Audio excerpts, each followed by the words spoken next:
Hi friends, வணக்கம். நான் காதல் மனசு. இது உங்கள் kevinrajangam. நம்ம சேனல் லவ் பற்றியும் லைஃப் பற்றியும் அதில் இருக்கிற பிரச்சனைகள், அதற்கான தீர்வுகளை பற்றி பேசிகிட்ருக்கோம். இன்றைக்கி பேச போகிற விஷயம், உங்களை யாருமே லவ் பண்ணலையா, இல்லை உங்களுக்கு தான் காதல் வரலையா? எப்படி இருந்தாலும் வாழ்க்கையில் ரொம்ப கொடுத்து வச்சவங்க நீங்கள் தான். இதுக்கப்புறம் வரப்போகிற வாழ்க்கையை ரொம்ப சந்தோஷமாக வாழறதுக்காக காத்திருக்கிற ஒரு ஜீவன் நீங்கள் மட்டுமா தான் இருக்க முடியும். நம்மளை லவ் பண்ணலையே அப்படின்னு யாரும் கவலைப்பட தேவையில்லை. இல்லை எல்லாரும் மாதிரியும் நமக்கும் ஒரு வாய்ப்பு அமையலை, ஒருவேளை நமக்கு லவ் வரலையா அப்படின்னு கூட ஃபீல் பண்ண வேண்டிய அவசியமே இல்லை. ஏன்னா எப்பயுமே சந்தோஷமாக இருக்கிறதுக்காகவே படைக்கப்பட்ட ஒரு ஜீவன் நீங்கள் தான். அப்படி தான் சொல்ல முடியும். அப்போ லவ் பண்ணுறவங்களாம் சந்தோஷமாக இல்லாத ஒரு ஜீவனா அப்படின்னு நீங்கள் கேட்குற கேள்வி எனக்கு புரியுது. அதை பற்றி தான் பேச போகிறோம். அதுக்கு முன்னாடி இந்த வீடியோவை புதுசாக பார்க்குற வியூவராக இருந்தீங்க அப்படின்னா நம்ம சேனலை சப்ஸ்கிரைப் பண்ணிவிட்டு மற்ற ஃப்ரெண்ட்ஸுக்கும் ஷேர் பண்ணிவிட்டு பாருங்கள், பெட்டராக இருக்கும். லவ் பண்ணாதவங்களாம் கொடுத்து வச்சவங்க, லவ் பண்ண நாங்கள் கொடுத்து வைக்காதவங்களா? அப்போ கொடுத்து வைக்காதவங்கன்னா என்ன? கொடுத்து வைக்காதவங்க கொடுத்து வைக்கிறதுனா என்ன? அப்போ அந்த கொடுத்து வைக்கிறதுனா என்னது? எந்த பொருளை கொண்டு போய் கொடுக்கணும், யாருக்கிட்ட கொடுக்கணும்? அப்படி இருக்கிற யாராவது இருந்தால் சொல்லுங்கள், நாங்கள் கொண்டு போய் கொடுக்குறோம், அவங்கக்கிட்ட கொடுத்து வைக்கிறோம். அப்படியாச்சும் நாங்கள் கொடுத்து வச்சவங்கள ஆகிடுவோம் இல்லை அப்படின்னு லவ் பண்ணுறவங்க சொல்கிறது எனக்கு கேட்குது. கொடுத்து வச்சது அப்படிங்கிறது கொடுப்பினை, நமக்கு கொடுக்கப்பட்டது, அதை அப்படி தான் எடுத்துக்கணும். ஸோ அதனால் நமக்கு என்ன கொடுக்கப்பட்டிருக்கோ அதை தான் நம்ம எடுத்துக்க முடியும், அதுதான் நம்ம லைஃபாக அமையும். அதனால் கொடுத்து வச்சவங்க அப்படின்னு சொல்கிறது நம்ம போய் யார்கிட்டையும் கொடுத்து வைக்கிறது இல்லை. நம்மிடம் கடவுள் கொடுத்து வைக்கப்பட்ட ஒரு விஷயம்தான் நம்ம வாழ்க்கை அப்படிங்கிறத சொல்கிறதுக்கான ஒரு விஷயம்தான் அது. கஷ்டப்படுறது, புலம்புறது, ரொம்ப வேதனையோடு ஒரு வாழ்க்கையை அணுகிறது, இப்படியான இந்த விஷயங்கள்லாம் சோதனையான காலங்கள் எல்லாமே எல்லாருக்குமே அமையாது, ஒரு சில பேருக்கு தான் அமையும். இந்த கஷ்டங்கள், இந்த சோகங்கள் எல்லாமே காதலில் மட்டும்தான் நிறைய நடக்கும். அப்படின்னா காதலுக்கு நீ எதிரியாலாம் என்ன கேட்காதீங்க, கண்டிப்பாக இல்லை. ஏன்னா இங்கே உண்மையான காதல்களே இல்லை. அந்த உண்மையான காதலை யாராவது இங்கே பண்ணீங்க அப்படின்னா கண்டிப்பாக நீங்களும் கொடுத்து வச்சவங்க தான். காதலிக்காமல் இருக்கிறவங்களுக்கு என்ன சந்தோஷம் கிடைக்கும் அப்படின்னு சொன்னோமோ அதை விட டபுள் மடங்கு சந்தோஷம் கிடைக்கும் உண்மையான காதலை பண்ணுற உங்களுக்கு. ஸோ அதனால் உங்களை பற்றி பேசுவதற்கான விஷயம் இல்லை. ஏன்னா உண்மைக்கு விளக்கங்கள் தேவையில்லை. ஏன் காதலிக்காதவங்களாம் கொடுத்து வச்சவங்க எப்படி அவங்க சந்தோஷமாக இருக்க முடியும்? தனிமையில் இருக்கிறதுல என்ன சந்தோஷம் இருந்திட முடியும்? அப்படி ஒன்றும் இல்லையே சொல்கிற அளவுக்கெல்லாம் அப்படின்னு நீங்கள் சொல்லலாம். ஆனால் சில காரணங்கள் சொல்லணும் அப்படின்னா, தனிமையில் இருக்கிறதே ஒரு இனிமை தான். அதையும் தாண்டி தனிமையில் இருக்கிறவங்களுக்கு ஒரு அமைதி கிடைக்கும், மன அமைதி அப்படிங்கிறது. நீங்கள் மிங்கிள் ஆகிட்டீங்கன்னு வச்சுக்கோங்களேன், கண்டிப்பாக ஒருத்தருக்கு கட்டுப்பட்டு வாழணும். முதல்ல உங்களுடைய சுதந்திரம் பறிபோகும். நீங்கள் நினச்சிற மாதிரியெல்லாம் வாழ்ந்துட முடியாது, அவங்க சொல்கிறபடி மட்டும்தான் வாழ முடியும். இயல்பான உங்கள் வாழ்க்கையை இவங்களுக்காகவே நீங்கள் மாற்ற வேண்டியிருக்கும். அது ரொம்ப பெரிய கஷ்டம் அப்படின்னாலும் ஒரு அன்புக்காக, அவங்க மேலே வச்ச நம்பிக்கைக்காக, ஒரு சந்தோஷத்துக்காக நம்ம ஆரம்பத்தில் மாற்றிக்கலாம். அதுக்கப்புறம் அது பொய்யான காதல், அவங்க பொய்யானவங்கன்னு தெரியும் போது அது எவ்வளவு வீணான ஒரு வேலை, அது எப்படி வலிக்கும் அப்படிங்கிறது அப்புறம்தான் புரியும்.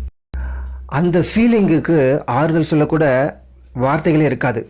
அதனால தான் சுதந்திரமாக வாழ்ந்துட்டு இருக்கிற நாம் எப்பயும் போல் லைஃப்பை லீட் பண்ணணும் அப்படின்னா காதல் இல்லாத வாழ்க்கை தான் சிறந்ததுன்னு நான் சொல்கிறேன். அதே மாதிரி இப்போ எப்படி இருந்தோமோ அதுபோல் நம்மளோடையும் நம்ம ஃப்ரெண்ட்ஸோடையும் ஃபேமிலியோடையும் இருந்துட்டு அதுக்கப்புறம் நமக்குன்னு ஒரு ஃபேமிலி வரும் இல்லையா? அந்த ஃபேமிலிக்கு உள்ளே போயும் எந்த விதமான கில்ட்டி ஃபீலும் இல்லாமல், எந்த சம்பவமும் நிகழ்வுகளும் நம்ம மனசில் வந்து நம்மளை வாட்டாத அளவுக்கு ஞாபகப்படுத்தாமல் புது புது அனுபவங்களோட அந்த வாழ்க்கையை ரொம்ப அழகாக கொண்டு போக முடியும் காதலிக்காதவங்களால் மட்டும். ஆனால் அதுவே காதலிச்சிட்டோம் அப்படின்னா புதிய புருஷன் கூடயும் புதுசாக வர மனைவி கூடயும் சந்தோஷமாக இருக்க முடியாது. ஏன்னா காதலிச்ச நினைவுகள், ஞாபகங்கள் நம்மளை கொண்டுக்கிட்டே இருக்கும். ஒவ்வொரு நிகழ்வுகள், வார்த்தைகள், சம்பவங்கள் எல்லாமே அப்போ நடந்த அத்தனையும், அந்த ஏமாற்ற பேர் வழியோடு என்னெல்லாம் நடந்ததோ எல்லாமே ஞாபகத்துக்கு வந்துக்கிட்டு இருக்கும். நம்ம எப்படி நிம்மதியாக வாழ முடியும்? நரக வாழ்க்கை அப்படின்னு சொல்கிறத அப்போ தான் அனுபவிச்சுட்டு இருப்போம். அப்படி ஒரு வாழ்க்கையை கொடுத்துரும் காதலிச்சிட்டு இன்னொருத்தரை கல்யாணம் பண்ணிக்கிற இந்த வாழ்க்கை அப்படிங்கிறது. அதனால தான் சொல்கிறது, நீங்கள் காதலிக்கலைன்னு கவலைப்படாதீங்க, உங்களை யாரும் காதலிக்கலைன்னு நீங்கள் வருத்தப்படாதீங்க. ஏன்னா அதுதான் உங்களுடைய மிகப்பெரிய வரம். அதுக்காக நீங்கள் அன்பு செய்ய தெரியாதவங்கன்னு அர்த்தம் இல்லை, நீங்கள் அழகாக இல்லைன்னு அர்த்தம் இல்லை. உங்களுக்குள்ளே தான் காதல் நிறைய இருக்குது, உங்கள் மனசுக்குள்ளே தான் நிறைய அன்பு இருக்குது. அதை எல்லாத்தையும் உண்மையானவங்களோட பகிர்ந்துக்கணும் அப்படிங்கிறதுக்காகத்தான் கடவுள் இப்படி ஒரு வாய்ப்பை உங்களுக்கு கொடுத்துருக்குறாரு அப்படின்னு சந்தோஷப்பட்டுக்குங்க. ஒருத்தவங்க லவ் பண்ணுறாங்க அப்படின்னா அது என்ன, எதனால்? சந்தர்ப்பங்கள், சூழ்நிலைகள், அவங்களுக்கு வாய்ப்புகள் அமையுது, அதனால் பண்ணுறாங்க. நமக்கு வாய்ப்புகள் அமையலை, அதனால் பண்ணலை. வாய்ப்புகள் அமைஞ்சதுனால அவங்க வாழ்க்கை தப்பாயிடுது, தாறுமாறாக போயிடுது. ஆனால் வாய்ப்புகள் அமையாததுனால நம்ம வாழ்க்கை காப்பாற்றப்படுது, நல்ல வாழ்க்கையை நோக்கி போகுது. இதுதான் வித்தியாசம். அதனால் வாய்ப்புகள் தான் இங்கே நடக்கிற எல்லா விஷயங்களையும் நமக்கு உருவாக்கி கொடுக்கும். நல்லதையும் சரி, கெட்டதையும் சரி. நல்ல விஷயங்களுக்கான வாய்ப்புகளை உருவாக்கிக்கிட்டா லைஃப்பில் மேலே போகலாம். கெட்ட விஷயங்களுக்கான வாய்ப்புகளை உருவாக்கிக்கிட்டா லைஃப்பில் கீழே தான் வர முடியும். அதனால் லவ் பண்ணலையே அப்படின்லாம் வருத்தப்படாதீங்க. உங்களுடைய அழகு, உங்கள் இளமை, உங்களுடைய அன்பு எல்லாத்தையும் சேர்த்து வைங்க. கண்டிப்பாக அதுக்கான பர்சன் வந்தே தீருவாங்க. அப்போ நீங்கள் ரொம்ப சந்தோஷத்தில் உங்கள் வாழ்க்கையை ரொம்ப அழகாக கொண்டு போக முடியும். இப்போ கூட காதலிச்சவங்களாம் கேட்டு பாருங்களேன், ஏன் தான் நான் அந்த விஷயத்தை பண்ணணும், காதலிக்காமல் இருந்திருக்கலாம், நிம்மதியாக இருந்திருக்கலாம், ஆனால் வாழ்க்கை இப்போ எல்லாமே போயிடுச்சு அப்படின்னு சொல்லுவாங்க. காதலிக்காதவங்களை கேட்டு பாருங்கள், லவ் அப்படிங்கிறது அற்புதமான விஷயம். ஒவ்வொருத்தரும் அந்த லவ்வில் விழணும், அதை அனுபவிக்கணும், அது ஒரு சூப்பரான ஒரு மேட்டர் அப்படின்னு சொல்லுவாங்க. உள்ளே போனவங்களுக்கு வெளியில் வரணும்னு ஆசை, வெளியில் இருக்கிறவங்களுக்கு உள்ளே போகணும்னு ஆசை. ஸோ ஆனால் மொத்தத்தில் பார்த்தீங்க அப்படின்னா உள்ளேயும் போகாமல் வெளியும் இல்லாமல் நடுநிலையாக இருக்கிறவங்க தான் வாழ்க்கையை ரொம்ப அழகாக வாழ்ந்துட்டு போயிட்டுருக்காங்க. அதனால தான் காதலிக்கிறது அப்படிங்கிறது தப்பும் இல்லை, தண்டனையும் இல்லை.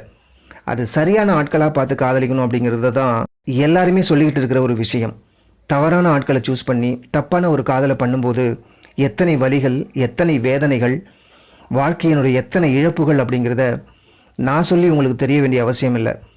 நம்ம வீடியோக்களில் அத்தனை சகோதர சகோதரிகளும் கமெண்ட் பண்ணியிருக்கிற அந்த விஷயங்கள் தான் இதற்கான ஒரு பெரிய சாட்சி.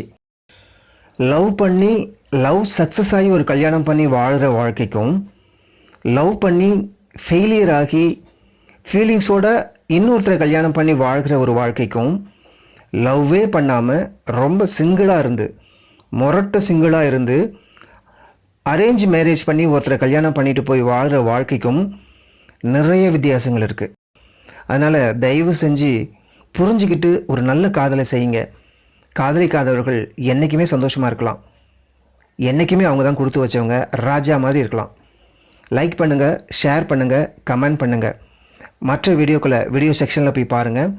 எந்த மாதிரி வீடியோக்கள் வேணும் அப்படின்னு சொல்லுங்கள், வீடியோக்கள் மேக் பண்ணலாம். நன்றி, வணக்கம்.